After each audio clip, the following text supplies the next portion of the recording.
जय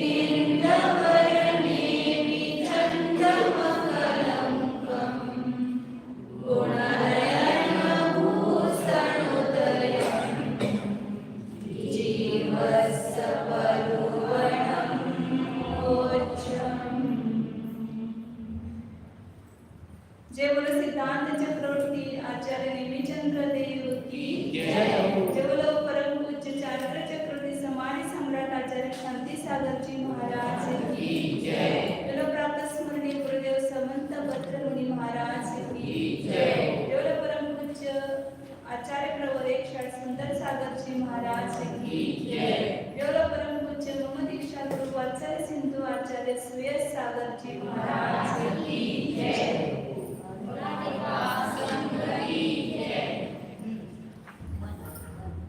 आपण 7व्या गुणस्थानामध्ये सातिशय प्रमत्त ज्यावेळेला जे होतो कधी होतो की ज्यावेळेला श्रेणी चढण्यासाठी अंतःकरणामध्ये प्रवेश करतो त्याला त्याला सातिशय प्रमत्त म्हणतात। आणि 2 प्रकारची श्रेणी आहे, उपशम श्रेणी आणि तपोवन श्रेणी। दोन्ही श्रेणीमध्ये हे तिन्ही करण परिणाम होतात। त्यातला आदरकरण परिणाम 7व्या गुणस्थानामध्येच होतात। मग ते आदरकरण म्हणजे काय तर हे तिन्ही जी नाव आहेत आदरकरण, अपूर्वकरण आणि अनिवृत्तीकरण ही एका जीवाच्या अपेक्षेने नाही। हे जे नाव त्या करण परिणामाला त्या परिणामाला हे जे नाव दिलं गेलेलं आहे हे नाना जीवांच्या अपेक्षेने दिलं गेलेलं नाव आहे। ते नाव कशावरून पडलं तर सांगितलं की पहिल्यांदा आदरकरणामध्ये जे परिणाम आहेत ते एकूण किती परिणाम सांगितले। आदरकरणामध्ये किती परिणाम आहेत एकूण 16 नाही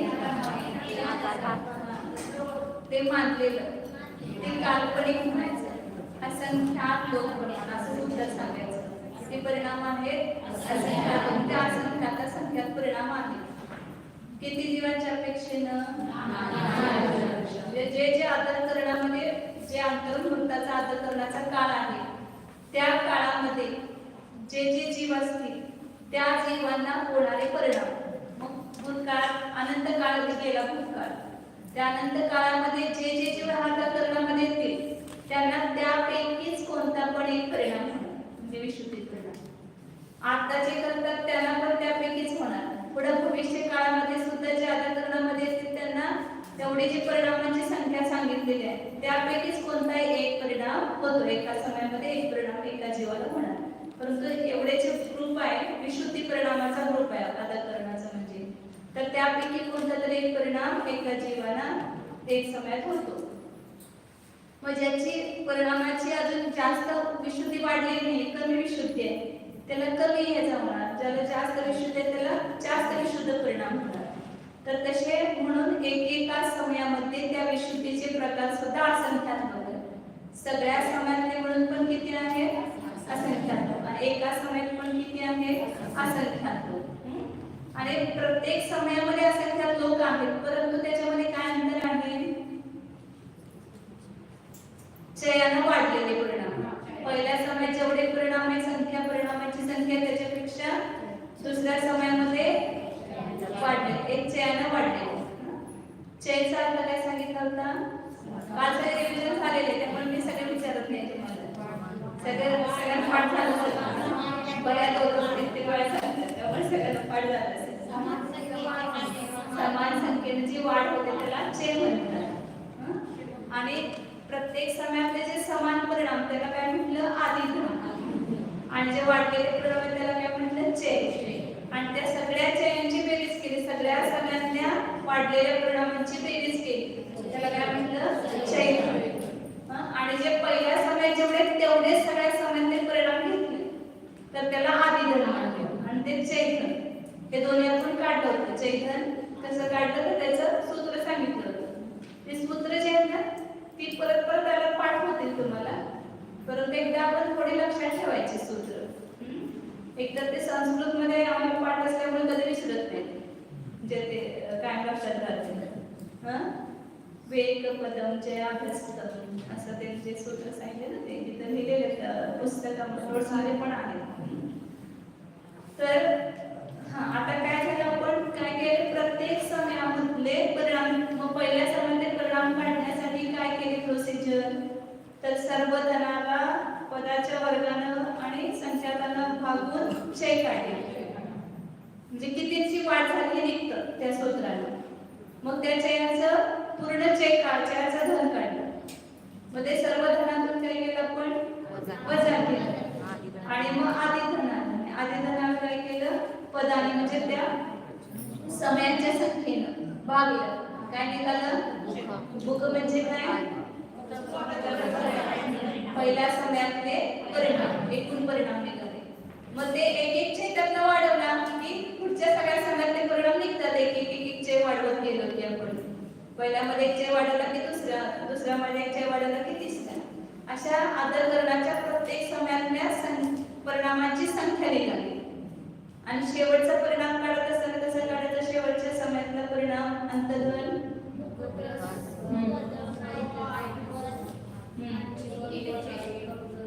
म्हणजे पहिल्या समयातल्या परिणामामध्ये किती मिसळायचं, एक पद प्रमाणचे, एक पद तेवढेचे काय करायचे, मिसळायचे.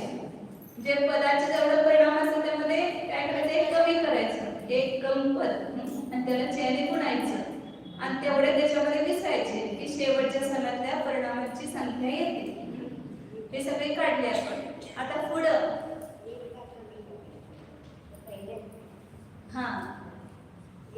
एक का कमी करायचं विचारत माताजी. पहिल्या समयात आपण छे वाढवलेला नाहीये त्यामुळे एक कमी केलं. आणि आता ह्या आदरकरणामध्ये अनुकृष्टी रचना होते. काय होते, अनुकृष्टी. म्हणजे आता एका समयातले जे परिणाम आहेत त्याचे पण आता आपण खंड करायचे, त्याचे पण विभाग करायचे. तर ते विभाग करण्यासाठी पण हेच गणित वापरायचं आपल्याला. फक्त थोडं चेक काढण्याचं सूत्र वेगळं आहे, सूत्र लिहायचे राहिले सगळे. काय करायचे, अनुकृष्टी रचना करायची म्हणजे एका समयातल्या परिणामांचे आता खंड करायचे, म्हणजे त्याचे विभाग करायचे. कसे करायचे, कशासाठी करायचे, सगळं लक्षात येईल तुम्हाला. कारण इथं वरच्या समयातले परिणाम आणि खालच्या समयातले परिणाम काय आहेत, समान आहेत, समान असू शकतात. तर त्या अपेक्षेने मग आता कुठपर्यंतचे परिणाम कुठल्या समयापर्यंत समान असतात हे दाखवण्यासाठी ते खंड केले जातात. आता हे घ्या, अनुकृष्टी गच्छ बरोबर ऊर्ध्वगच्छ भागिले संख्या. गच्छ तर नोट्स मध्ये 58 आहे, 58 पाठावर आहे. ऊर्ध्वगच्छ भागिले संख्या.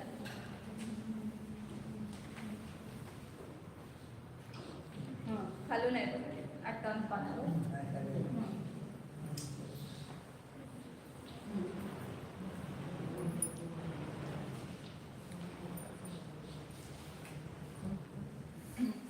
आता अनुकृष्टीचे बरोबर ऊर्ध्वचे भागिले अनुकृष्टी गच्छ.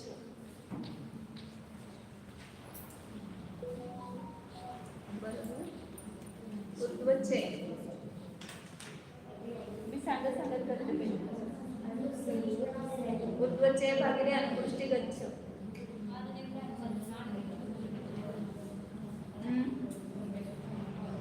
मी सांगितले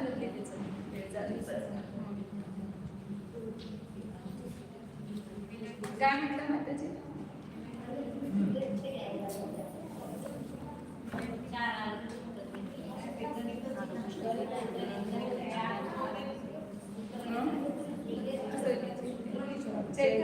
ते सगळं परवाचं सूत्र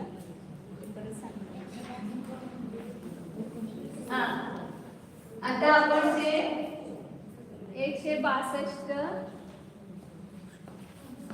166 दुसऱ्या समयातले परिणाम, तिसऱ्या समयातले 170, चौथ्या समयातले 74. आणि हे काल्पनिक जरी समजायचं, वास्तविक काय म्हणायचं, पहिल्या समयात पण किती परिणाम आहेत, असंख्यात, दुसऱ्या समयात पण असंख्यात, तिसऱ्या पण, ह्या असंख्यात लोकांचं आपण एक प्रतीक मांडले, म्हणजे त्याची उदाहरण मांडलेलं आहे. तर ह्या प्रत्येकांची आता खंड करायची आहे. मग त्यासाठी आता किती खंड करायचे, तर त्याला म्हणायचं अनुकृष्टी गच्छ. ह्या एका एवढ्या परिणामांची किती आपण खंड करणार, हे तर आपण समयाची जी संख्या आहे त्याला पद म्हटलं, गच्छ म्हटलं. आता ही त्याची खंडांची संख्या आहे ना, त्याला गच्छ म्हणायचं, म्हणजे पद म्हणायचे.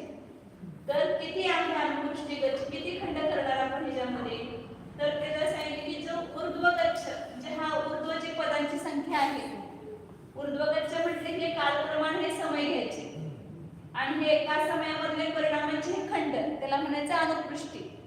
ही ऊर्ध्व रचना आणि अशी जी आडवी करणार ती अनुकृष्टी रचना म्हणायची.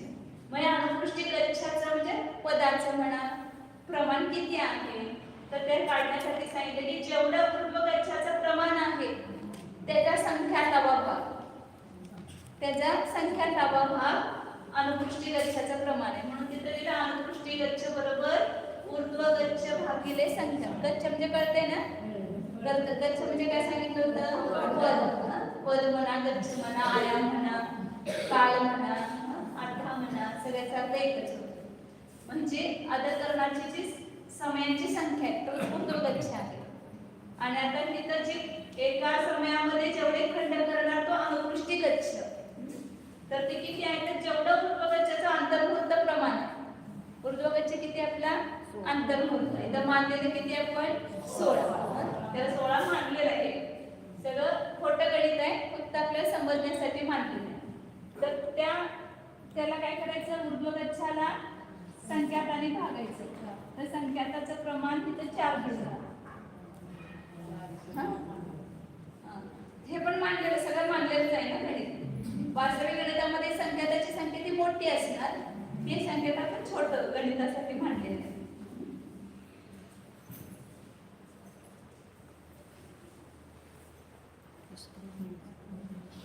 तर किती आले, तर 4.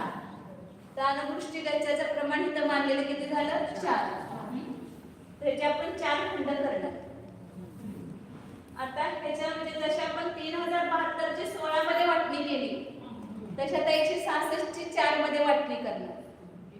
162 ची 4 मध्ये सगळ्याचीच करणार, परंतु एक दाखवलं की तसंच सगळे येणार. आता मग त्याच्यासाठी मग पहिल्या ह्याच्यामध्ये पहिल्या खंडामध्ये किती परिणाम आहेत, हे 162 पैकीच असणार. दुसऱ्या खंडामध्ये किती परिणाम येणार, तिसऱ्यामध्ये किती, चौथ्यामध्ये किती, हे काढायचं आपल्याला. जसं आपण आता पहिल्या समयात 3072 पैकी काढले 162, तसं आता 162 पैकी पहिल्या खंडामध्ये किती परिणाम आहेत, तर हे काढण्यासाठी जे त्या दिवशी वापरलेले सूत्र तीच आहे. फक्त चे काढण्यासाठी तिथं जेवढा ऊर्ध्व चे असेल तर त्याला काय करायचं, जेवढा अनुकृष्टी गच्छ आहे त्याने भागायचं. ऊर्ध्व चे किती होता आपला मांडलेला 4 4 वाढले, 4 चे म्हणायचं. मग त्या ऊर्ध्व चेला तिथं दुसरं सूत्र दिले, अनुकृष्टी चे बरोबर ऊर्ध्व चे भागिले अनुकृष्टी गच्छ. चे आहे 4 आणि हा आता गच्छ आला ना आपला अनुकृष्टी गच्छ, इथे आला 4च, इथे आला 1. तिथला चे किती असणार, 1. म्हणजे आता त्यामध्ये ह्याच्यापेक्षा दुसऱ्या खंडामध्ये जे असणार ते 1 न वाढलेले इथं. ते पण वास्तविक गणितामध्ये असंख्यात लोक आहेत, जी वाढ झाली ती पण असंख्यात लोक. आणि त्या वाढीमध्ये जे तुमच्यासाठी सांगतो फक्त की षटस्थान वृद्धी, त्या पण असंख्यात लोक होतात. म्हणजे असंख्यात लोक परिणाम, त्याच्यामध्ये षटस्थान वृद्धी किती होतात, असंख्यात लोक प्रमाण. आणि एका खंडामध्ये जे परिणाम येतील ते जे काय येतील ते, तर ते पण असंख्यात लोक आहेत आणि त्याच्यामध्ये असंख्यात षटस्थान वृद्धी आहे. आणि ह्याच्यापेक्षा आपण एकच वाढवला ना, तर 1 म्हणजे पण असंख्यात लोक आहेत आणि त्या असंख्यात लोकांमध्ये सुद्धा षटस्थान वृद्धी असंख्यात आहे. एवढं ते प्रमाण आहे. सगळं असंख्यातच गणित आहे ते. तर आता काय सांगायचं होतं तुम्हाला की आता ह्याच्यापेक्षा ह्याच्यामध्ये जी वाढ होणार ती कितीनं होणार? 1. जसं आपण इथे 4 ने वाढवलं तसे इथे कितीनं वाढवणार? 1. मग इथं 1 वाढला, पुन्हा दुसरे ते 4 खंड करणार आपण. इथं अजून 1 वाढणार म्हणजे एकाधिक 1 वाढणार. इथं 3 चे वाढणार. तर हे सगळे 162 मध्ये नाही, 162 मधले विभाग करायचे 4 विभाग करणार आहोत. त्यातले 4 आपण मांडले अनुपुष्टिकाचे. वास्तविक गणितामध्ये असंख्यात आहे त्याचं प्रमाण. असंख्यात सगळ्यांपर्यंत जे समान सदृश असतात परिणाम. आता ह्याला काय म्हणणार आपण? चैतन्य. पहिल्या खंडापेक्षा दुसऱ्या खंडामध्ये वाढलेले परिणाम, दुसऱ्यापेक्षा तिसऱ्यामध्ये वाढलेले, तिसऱ्यापेक्षा चौथ्यामध्ये वाढलेले परिणाम, त्याला काय म्हणणार? चैतन्य. मग ते एकूण चैतन्य किती आहे ते काढायचं जे सूत्र त्या दिवशी वापरलं होतं ते सूत्र इथं परिणाम. काय होतं सूत्र?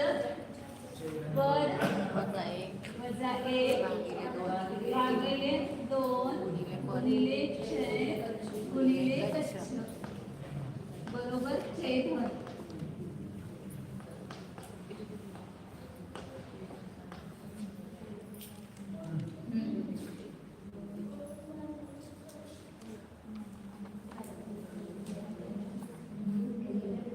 किती आला आपला? पद किती आहे? 4. पद किती आहे? 4. उत्तर ते सगळेजण पद किती आहे? 4. आणि त्यातून 1 वजा करायचं, त्याला अर्ध करायचं त्याच्या. चे किती आहे? चे किती आहे? 1 आहे. पुष्टीचे 1 आहे. दचे किती आहे? 4. 4. आणि किती आले? बेदोनी 4 आणि तर 3 दोन्ही 6. आता वेळ 1 अधिक 2 3 3 अधिक 3 4 ते 3 अधिक 3 6 6 ला चैतन्य. हे काय? हे 2 आहे आणि ते 3 आहे. 1 2 आणि 3 म्हणजे 7 आले. त्याला चैतन्य म्हणायचं. थोड्या वेळाने आपल्याला लगेच बेरीज करता आली. आता असे हे असंख्यात खंड आहेत, त्यामुळे करायला आपण त्या सूत्राच्या माध्यमातून करू शकतो.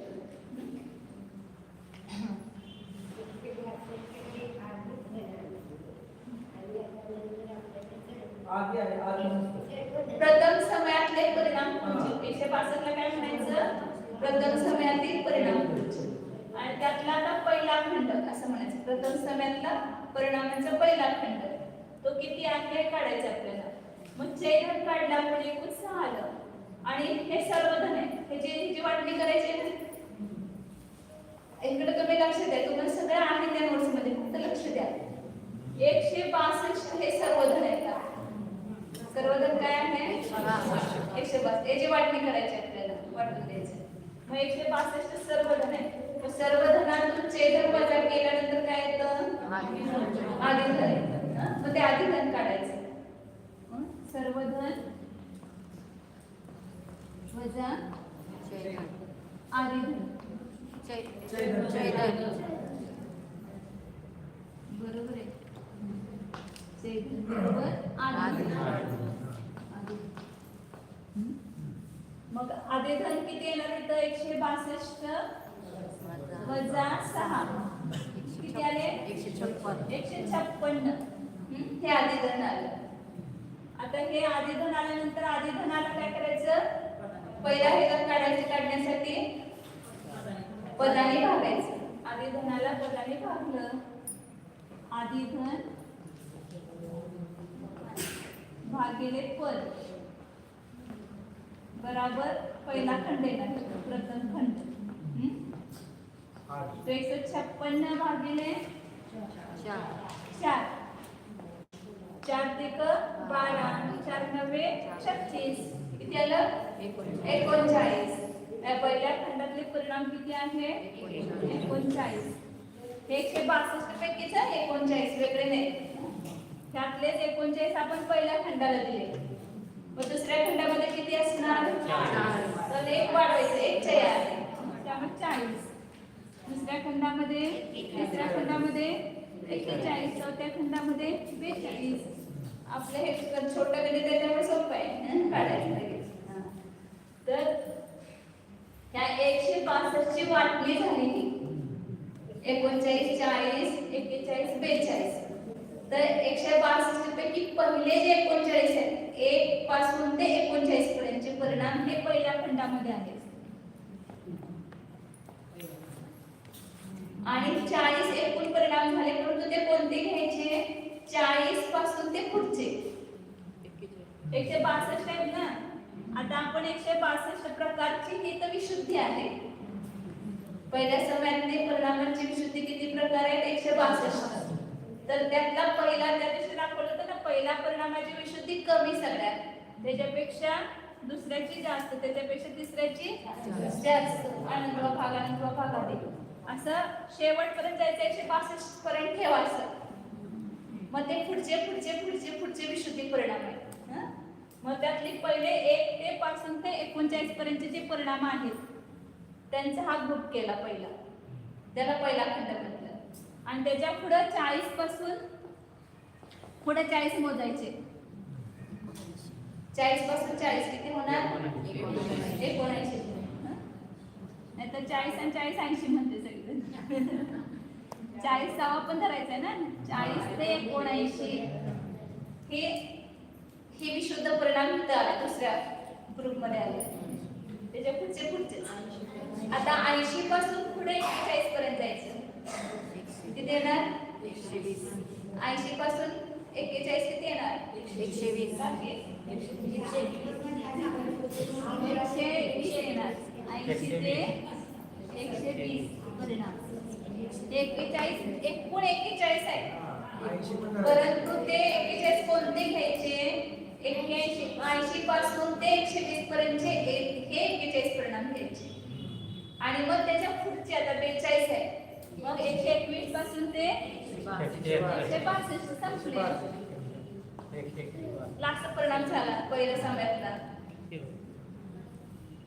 काय लक्षात आलं की एकूण परिणाम काढले आपण 39 40 41 42 हे काय परिणामांची संख्या झाली, परंतु ते कोणते परिणाम घ्यायचे तर 162 परिणामापैकी पहिले जे ते 39 पर्यंतची विशुद्धी आहे ती पहिल्या खंडामध्ये आली.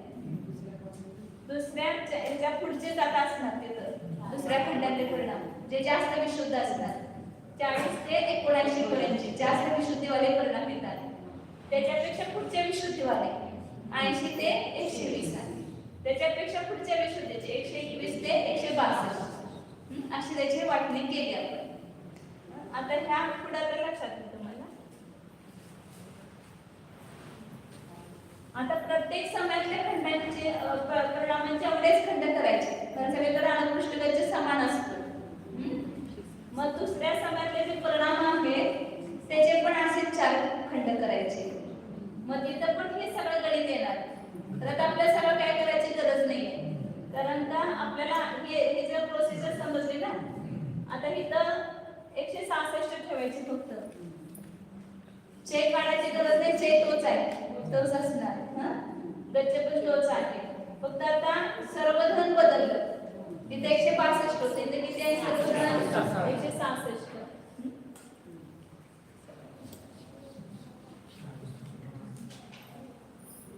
जय धन पण सगळीकडे समान येणार, कारण तर जय समान आहे गच्छ समान आहे, त्यामुळे जय धन पण सगळीकडे प्रत्येक समयामध्ये समानच जय धन असणार.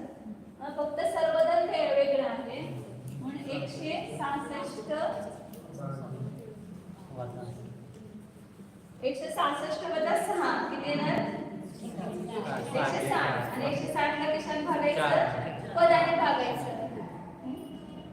160 66 वजा 6 हे काय ना दुसऱ्या समयातलं आधी धन आलं. आपण पहिल्या समयात 156 काढले होते की नाही. 156 म्हणजे 39 39 39 39 त्यांची बेरीज केली की 156 येणार. आणि वाढलेले जे परिणाम आहे ते जय धन ते 6 आलं. 156 आणि 6 मिळून 162 आहे. तसे इथं आधी धन किती येणार 160 आणि जय धन 6. सगळीकडे जय धन समानच आहे, तर प्रत्येक वेळेला तेच चयाचा परिणाम आहे. म्हणून मग काय केलं 160 भागिले 4 पदाने भागलं आधी धनाला तर काय आलं 40. हे काय आलं पहिल्या समयातले पहिल्या खंडातले परिणाम. दुसऱ्या समयातला जो पहिला खंड आहे त्याचे परिणाम किती येणार 40. आणि एक एक वाढवत जायचं 41 42 आणि 43. आता हे जे 40 परिणाम म्हणजे 166 पैकी 40 परिणाम म्हणजे कोणते घ्यायचे तर आता इथं 166 जे परिणाम आहे ते हे 39 च्या पुढचे 166 आहेत. आता लक्षात घ्या हे जे 40 आहेत ना 40 ते 79 ते परिणाम हेच परिणाम हीच विशुद्धी हित आहे. हे 40 म्हणजे कोणते येणार 40 ते 79. तिथे 166 मध्ये पहिले 39 नाही आहेत परिणाम 40 पासून पुढचे आहेत तर 40 ते 79 येणार. हे 180 ते 120 येणार आणि 42 मध्ये 121 ते 162 येणार. आता 162 च्या पुढचे 43 परिणाम हे नवीन झाले दुसऱ्या समयात. पहिल्या समयात नव्हते कुणाला कुठल्या जीवाला ते विशुद्धी परिणाम होत नाही. अशी नवीन विशुद्धी या दुसऱ्या समयामध्ये झाली. ते किती येणार परिणाम 163 ते 205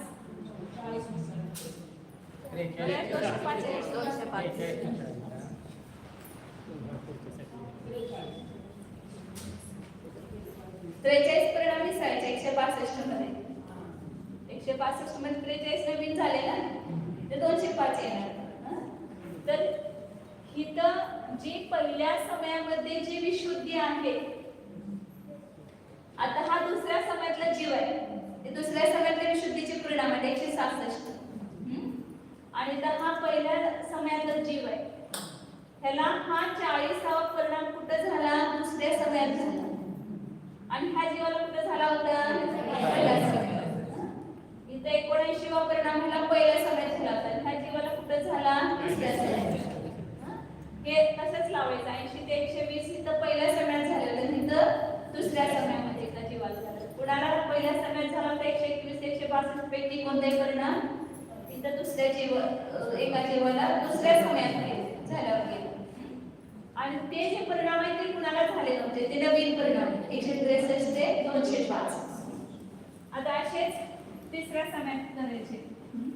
आता तिसऱ्या समयातल्या पहिल्या खंडामध्ये किती येणार 170 मधून 6 वजा करायचे 164 भागिले 4 164 भागिले 4 41. तर हेच परिणाम येत असतात 41 41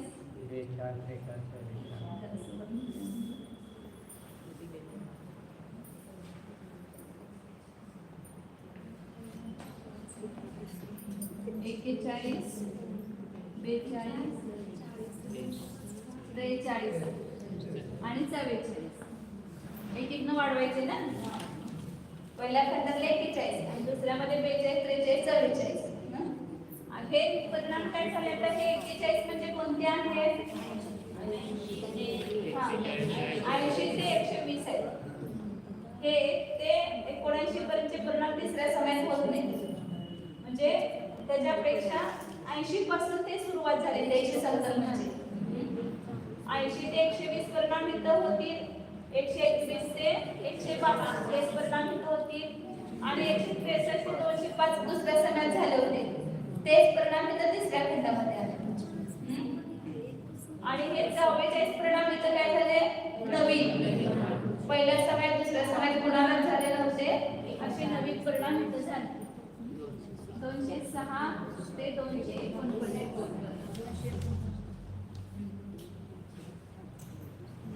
अजून थोडं भावभाषण होईल तुम्हाला.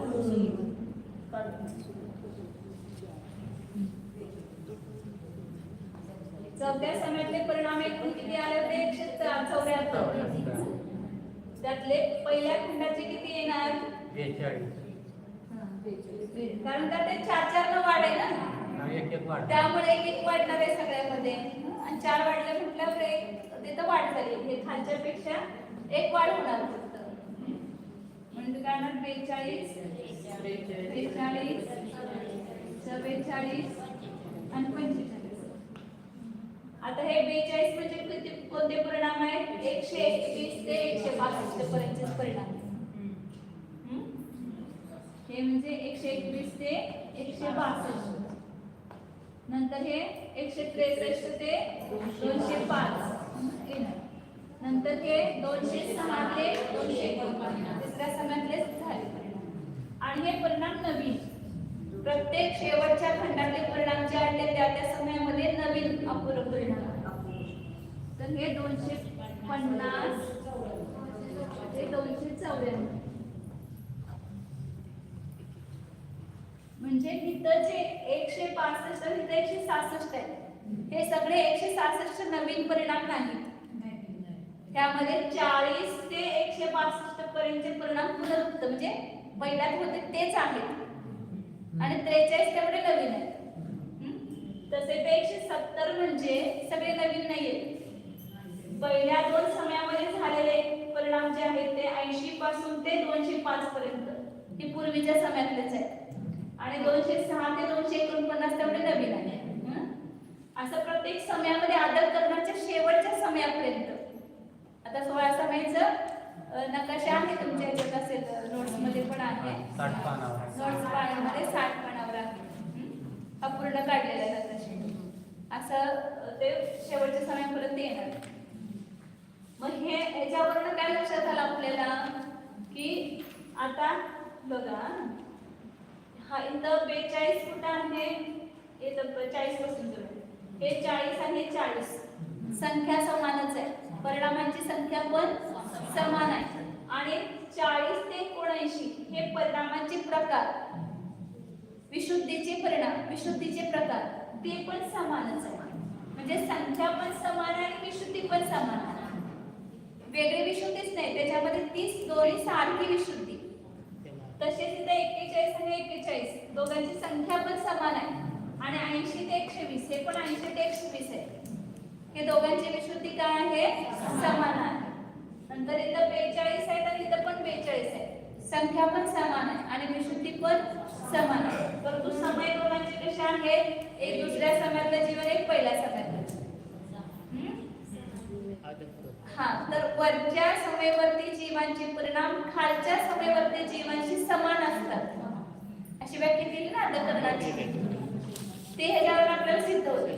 नंतर आता तिसऱ्या समयामध्ये म्हणजे कोणी एक जीव अंतःकरणामध्ये प्रवेश केलेला आहे, परंतु त्याची पहिली समयामध्ये विशुद्धी कमी आहे, जनरल नाही समजा ह्या 1 ते 39 पैकी आहे. आता त्या एका जीवाला दुसऱ्या समयात जी विशुद्धी होणार ते अनंतपट विशुद्धच होणार. नियमानं तो खाली येणार नाही विशुद्धीनं कधी. एकदा अंतःकरण प्रारंभ केला की त्या जीवाची विशुद्धी कधी खाली वर चढ होणार नाही, चढच होणार. म्हणजे अनंतपट विशुद्धच होणार. मग तो 1 नंबरची विशुद्धी ज्याला झाली असेल त्याला ह्याच्यावरची विशुद्धी होणार. म्हणून एकदा 1 ते 39 परिणाम आलेले तिथं आले का नाही, ही विशुद्धी पुढच्या समयातल्या कुठल्याही जीवाला होणार नाही. तोच पहिला खंड की जिथं विसदृष्ट आहे, म्हणजे हे कुणालाही होत नाही पुढं, म्हणून तो पहिल्या खंडात परिणाम घेतले. आणि दुसऱ्या खंडातले परिणाम दुसऱ्या समयापर्यंत समान असणार. चेतन भया, तिसऱ्या खंडातले परिणाम कुठपर्यंत समान असणार? तिसरा. तसेच ते परिणामांचे ग्रुप केले. दुसरा खंड बनवला म्हणजे हे दुसऱ्या समयापर्यंतचे समान असणार. तिसरा खंड बनवला म्हणजे हे तिसऱ्या समयापर्यंत समान. चौथा जो असेल तो 4थ्या समयापर्यंत समान. असा असंख्यात खंड होतात वास्तविक गणितामध्ये. तर असंख्यात समयापर्यंत सदृष्ट असते. अंतर्मुहूर्ताची समय संख्यात आवली ना, आणि एक आवलीमध्ये किती हे होतात समय? असंख्यात, जगनियुक्त असंख्यात प्रमाण एक आवलीमध्ये समय असतात. आणि असे समय किती आहेत? हे पंक्ती संख्यात आवली. 1 आवली, 2 आवली, 3 आवली, 4 आवली असे संख्यात करोड म्हटलं तरी चालते. संख्यात करोड आवली आंतरमुहूर्त म्हणजे सामान्य संख्यात फक्त नाही आहे. तर तेवढ्या आवलींच्या मध्ये हे सगळे विभाग होणार आहेत. तर तिथले जे ह्या पुढचे जे खंड होणार असंख्यात खंड भावभाजन करा. इथं नाही येत खंड आपल्या गणितामध्ये, पण वास्तविक गणितामध्ये ते येतात. मग तो जो शेवटचा खंड असेल तो जेवढ्या समयापर्यंत समान असेल तेवढा तो खंड असणार तिथं. म्हणजे तेवढ्या खंडातले परिणाम तेवढ्या समयापर्यंत समान असणार. चौथ्या खंडातले परिणाम चौथ्या समयापर्यंत समान आले. तसे त्या असंख्यातावा जो खंड येईल शेवटचा तो त्या असंख्याताव्या समयापर्यंत काय असणार समान. म्हणजे जेवढ्या एक एक एक खंडातले परिणाम एक एक समय वाढवत जायचं तिथपर्यंत सदृष्ट असणार त्याची. तर कुणी जीव तिसऱ्या समयात 41 परिणाम 41 पैकी कोणता तर एका जीवाला एक परिणाम होणार आणि तोच परिणाम ह्या जीवाला दुसऱ्या समयात झाले. तेच परिणाम कुठल्या जीवाला पहिल्या समयात जेवढी विशुद्धी आहे की त्याला हितच झाले परिणाम आणि कुठल्या जीवाला दुसऱ्या समयात गेल्यावर ती विशुद्धी झाली. पहिल्या समयात ह्यापैकी कुठली असेल विशुद्धी तर दुसऱ्या समयामध्ये हे 41 पैकी विशुद्धी 41 चे 41 होतील असं नाही ना. एकाच्या वेळेला एकच होणार. एकाच्या वेळेला एकच. परंतु हे 41 परिणाम जे आहे ते इथपर्यंत हे संख्या 41 घेतली परंतु 80 पैकी 80 ते 120 पैकी परिणाम आहे.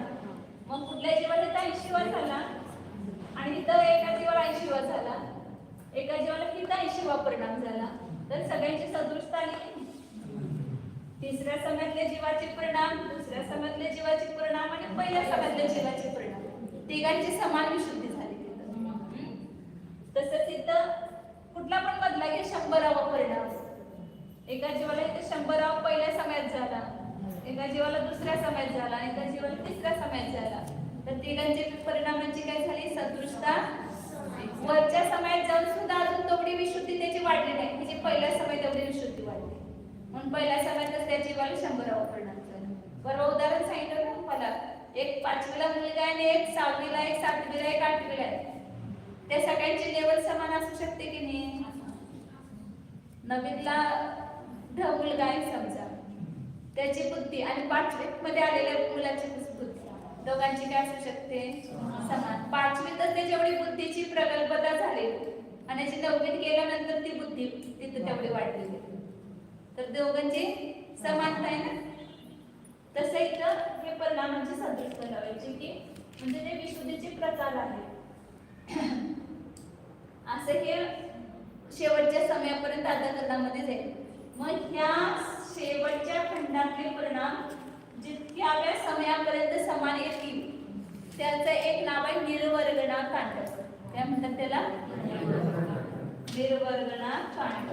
आता ह्या 4 समयांचा एक निर्वर्गणाकांड झालेला आहे. वास्तविक गणितामध्ये असंख्यात समयांचं आहे.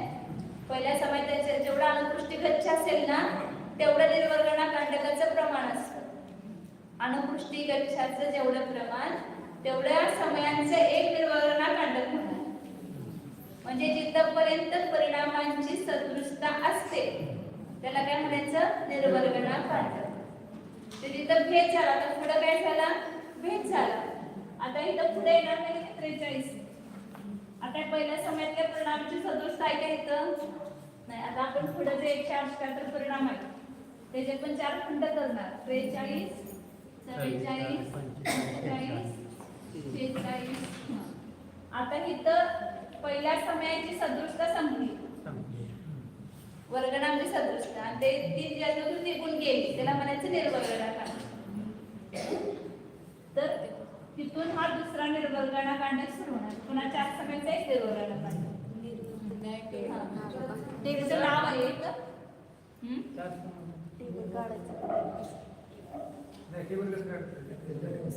हा ठीक आहे. निर्वर्गणाकांड म्हणजे काय सांगितलं पहिल्या समयातल्या परिणामांची जेवढ्या समयापर्यंत सदृष्टता होती पहिल्या समयातल्या परिणामांच्या ते 42 खंड केली तुमच्या ह्याच्यात असेल नोट्स मध्ये असेल. मग तुम्हाला सांगितलं नोट्स वाचून येत जावा म्हणजे त्याच्या शब्दाचे तरी आपल्याला हे शब्द आलेले आहे बाबा इथं असं लक्षात येत.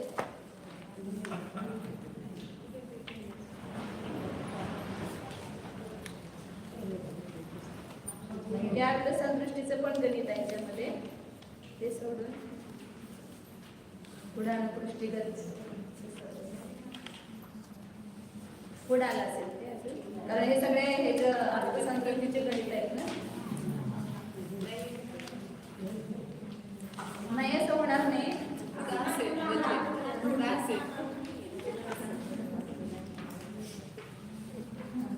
ठीक आहे, तुम्ही तेवढंच ते घ्या. पहिल्या समयातले परिणाम जिथपर्यंत सदृश असतात जेवढ्या वेळ समयापर्यंत त्याला एक निर्वर्गणा काढत म्हणायचं. परिणाम जेवढा वेळ समयापर्यंत समान असतात त्याला एक निर्वर्गणा काढत म्हणतात.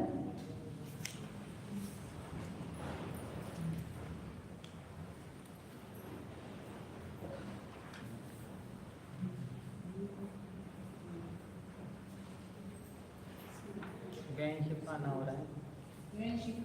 80 पानावर आहे. 80 पानावर 80 इथं पण नाही अल्पबोध सांगितलंय. अल्पबोध निर्वर्ण काढत सांगितले. ते परिणामाची विशुद्धीचा अल्पबोध आहे. सतत निर्वर्ण शब्द खंड इथंच व्याख्या केली. आपण खंड केलेत ना, तर त्याच्यामध्ये असणारे परिणाम समान लेवलचे किंवा समान विशुद्धीचे असतात.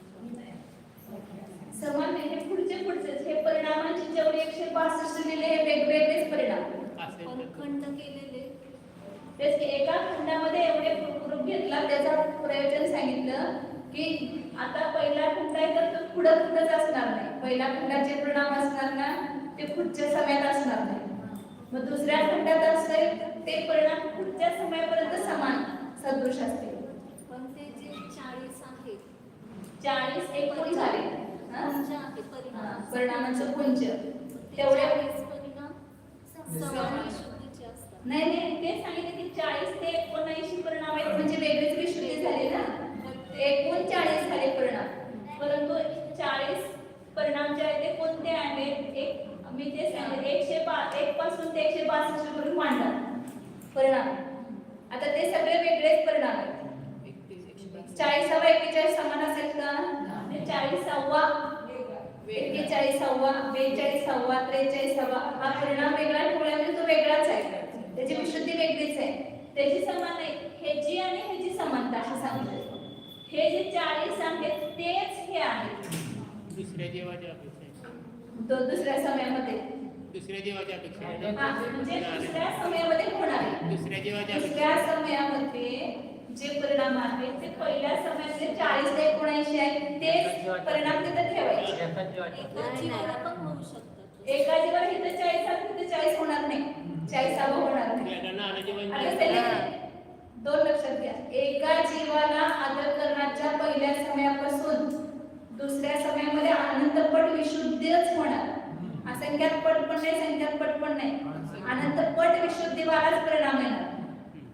त्याच्यापेक्षा दुसऱ्या समयापैकी त्या एका जीवाला तिसऱ्या समयात अनंतपट विशुद्धच होणार.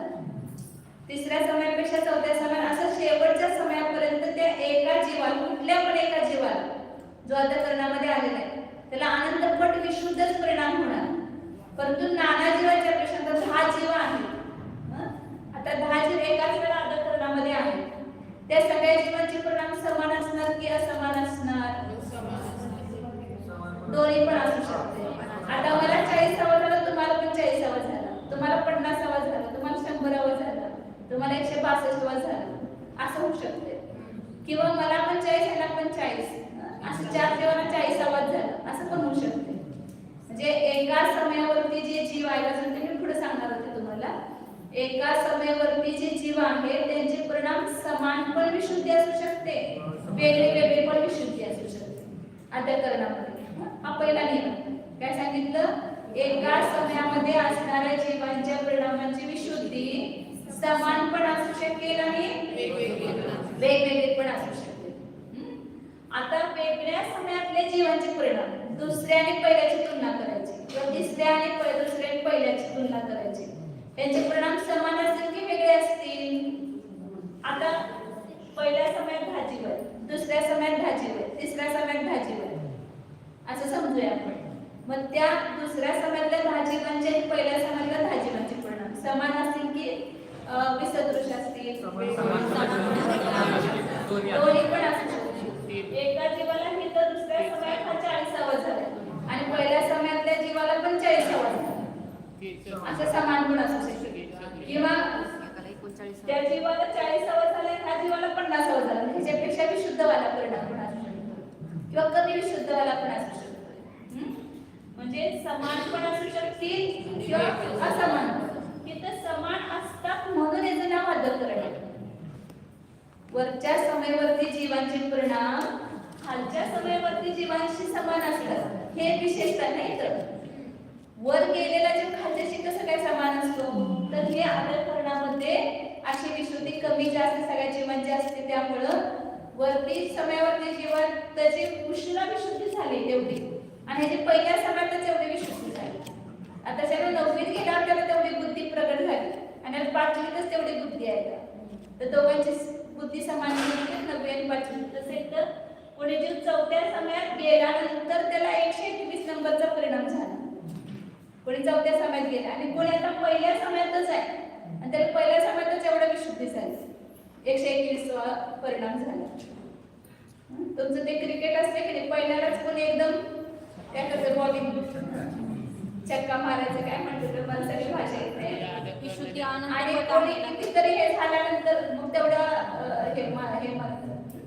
तसं इथं एक जीव हा कमी विशुद्धीवाला चढत गेला. इथं जे ह्या जीवाला समजा एका जीवाला पहिल्या समयात पहिला परिणाम झाला असेल, दुसऱ्या समयामध्ये 10 नंबरचा झाला असेल, तिसऱ्या समयामध्ये तो त्याच्यापेक्षा विशुद्ध वाला म्हणजे 80 नंबरचा झाला असेल आणि मग 4थ्या समयात गेला त्याला 121वा झाला.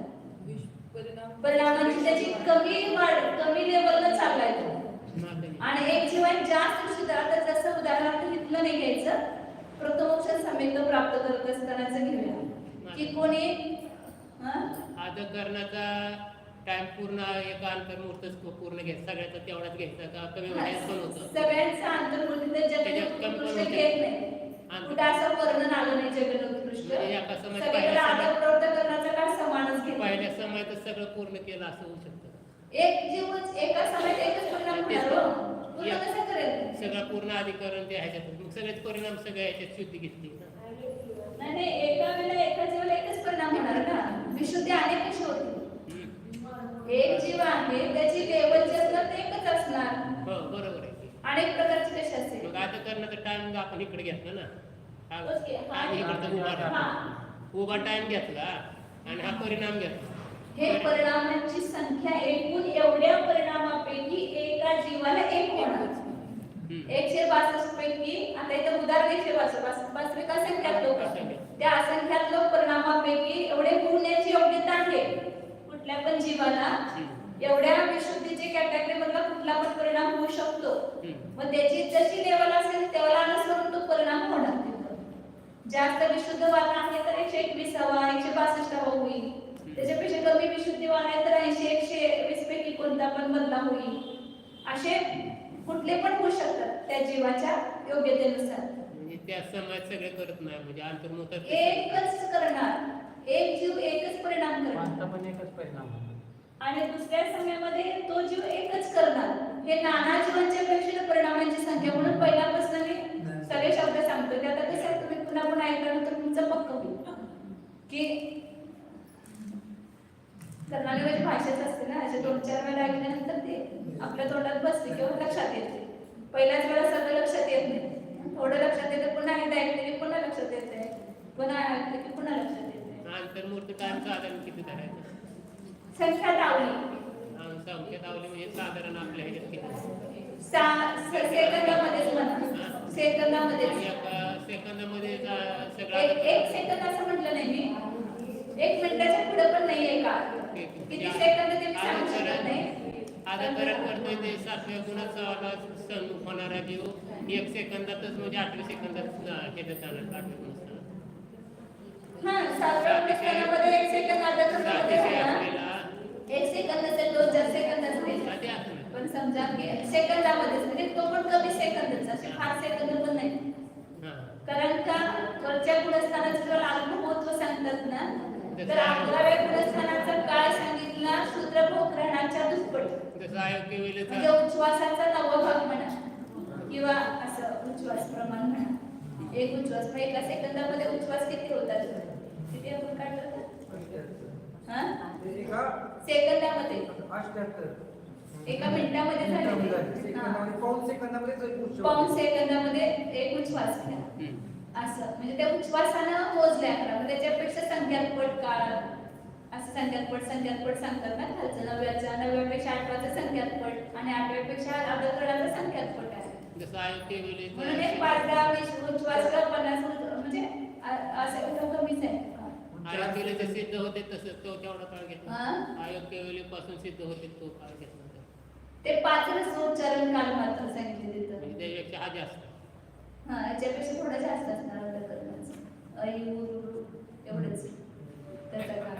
8व्या गुणस्थानाचा काळ म्हणजे शेवटचं 4 सेकंद, 4 सेकंद त्याला निम्मा परत 2 सेकंद, 8वा 9वा 1 सेकंद आणि त्यापेक्षा कमी आहे. ऐका का, आपल्याला नक्की माहित नसल्यामुळे आपण नक्की बोलायचं, परंतु खूप अल्प काळ आहे अशी. सगळे आले. उच्छ्वासाने सेकंदामध्येच आहे त्याचे काळ. म्हणून केवळ ज्ञान उत्पन्न व्हायला लोक सगळं म्हणते 48 मिनिटं ध्यानात राहिलं पाहिजे. हे 48 मिनिटं 6व्या 7व्या गुणस्थानातच आहे.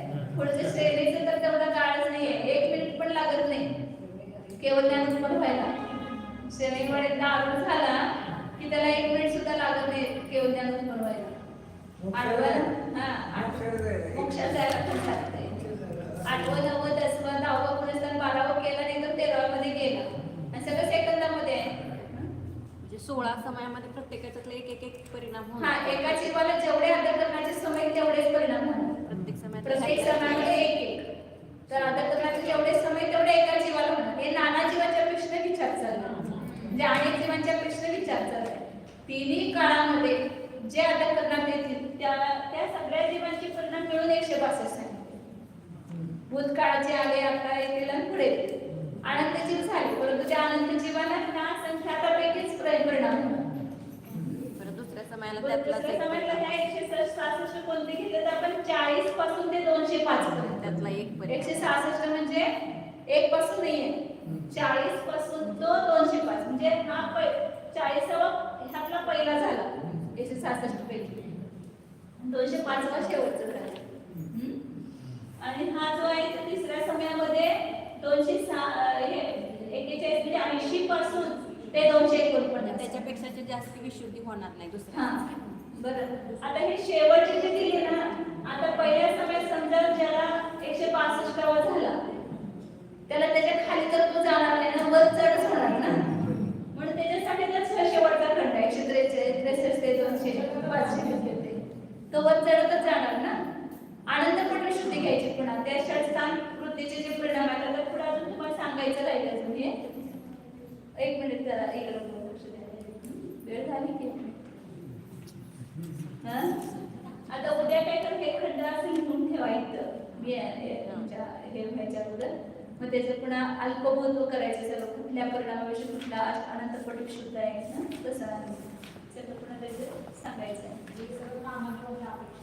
सगळं नानाजीवाच्या अपेक्षेनेच केली. असंख्यात प्रमाणचे परिणाम आहेत ते नानाजीवाच्या अपेक्षेने सांगितले. म्हणून तिथं त्याने 3 काळातले तिन्ही काळामध्ये नाना जीवांना जे अंतःकरणामध्ये होणारे परिणाम आहेत ते असंख्यात प्रमाण त्याची प्रकारची एकच परिणाम अनेक जीवांना वेगवेगळ्या काळात होऊ शकतो, एका काळात होऊ शकतो. तर असंख्यातच इथं परिणाम आहेत आणि एका वेळेला तर फार जीव चढणार नाही तर संख्यातच जीव असणार. तर मनुष्याची संख्या किती आहे? संख्यात आहे. आणि 6व्या 7व्या गुणस्थानामध्ये सुद्धा जे मुली राज असतात ते किती बोटावर मोजण्यासारखे संख्यातच. 3 करोड. हा, तर त्यातले स्टेजवर चढणारे किती जास्तीत जास्त 608. एका वेळेला पण 608 असत नाही, 108 असतात एका वेळेला. हा, ओळखच की पहिल्या समयात तर दुसऱ्या समयात जाणार ना, दुसऱ्या समयाला तिसऱ्या जाणार, तिसऱ्या तर चौथ्यात जाणार. एकदम पहिला ते एकदम 4थ्या समयातच जाणार. समयात बदल तर कसं जाणार तुम्हाला एकदम उडी मारायची.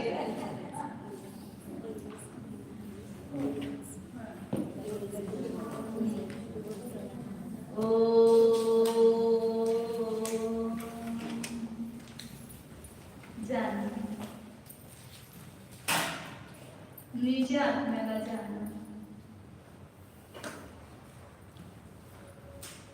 पूर्वी कोण जाणत होता? आत्मा जाणत होता. आता कोण जाणत आहे? आत्मा जाणत आहे. पहिला आपला ज्ञेय गणित होता, अंतःकरण होता. आता आपला ज्ञेय आत्मा आहे.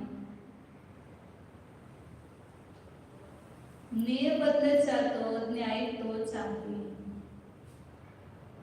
सर्व ज्ञेयाकारामध्ये ज्ञानाकार स्वरूप असणारा आपला आत्मा तोच आहे.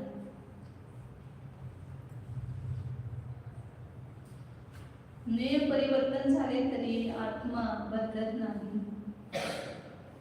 दर्पणामध्ये पदार्थ बदलले तरी दर्पण बदलत नाही, तोच आहे. तसा हा आपला आत्मा पराला जाणत असताना न्यायक आहे, स्वतःला जाणत असताना न्यायकच आहे. न्यायक म्हणजे जाणणारा, मी जाणणारा आहे. आता कोण जाणत आहे? जो जाणत आहे तोच मी आहे असे भाव भासन करत. हे ज्ञान ज्या प्रदेशामध्ये होत आहे असा हा असंख्यात प्रदेशांचा आणि अनंतपणाचा पिंड आत्मा मी आहे असे भाव भासन करण्याचा प्रयत्न करत. शुद्ध चैतन्य स्वरूप ज्ञानानंद स्वरूप तंकोत्कीर्ण ज्ञायक स्वरूप शुद्धो एको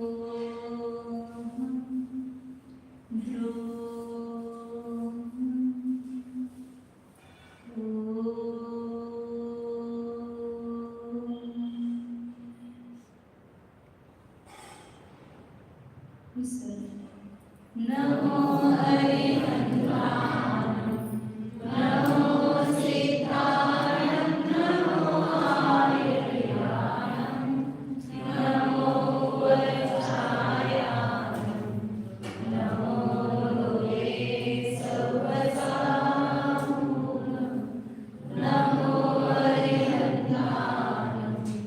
नमो सिद्धाणं, नमो आर्याणं, नमो वज्रायाणं, नमो लोके सवसामूलं, नमो हरिहंताणं, नमो सिद्धाणं, नमो आर्याणं, नमो वज्रायाणं, नमो लोके सवसामूलं.